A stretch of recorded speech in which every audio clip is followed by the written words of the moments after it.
Sur les rives du lac Kivu, nichée au creux des montagnes, la plus grande plantation de thé du Rwanda. C'est ici que Mariam a décidé de poser ses valises pour raconter un morceau de son expérience rwandaise. C'est une plantation de thé où il y a environ 60% du thé du Rwanda. C'est super beau. Genre moi j'aime trop le vert, j'aime trop la verdure, du coup c'est trop beau. My West sur Instagram, elle fait partie de ces comptes mettant en avant des récits de voyage en Afrique.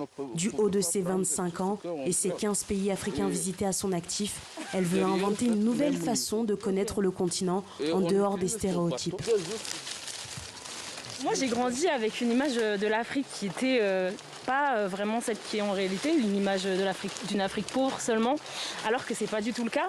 Et moi je m'en suis rendu compte en fait de par mes voyages. Mais c'est pas Bali, c'est le Rwanda. Et ces découvertes, la créatrice de contenu les partage sur Instagram avec plus de 53 000 abonnés. Je sais que quand je vais voyager dans un pays, ça va les intéresser. Il y aura peut-être 5, 10, 15 personnes qui vont aller dans ce pays.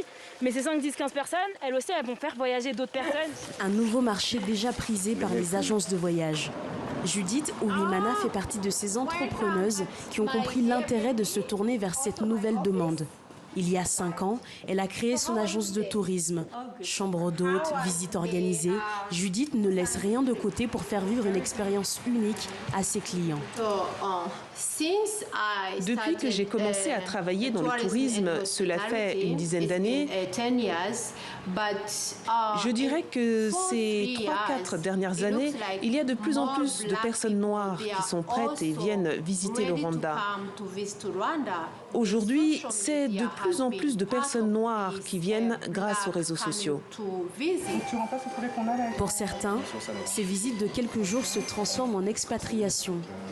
C'est le cas de Nathalie. En 2014, cette touriste belge, après seulement 3 semaines au Rwanda, a décidé de s'y installer avec sa famille et d'y ouvrir un restaurant. Nous, quand on l'a fait, je me souviens que c'était très dur, par exemple, de trouver des infos sur les repas, comme on les appelle. Aujourd'hui, il y a des sites entiers qui te parlent du parcours de quelqu'un qui est revenu.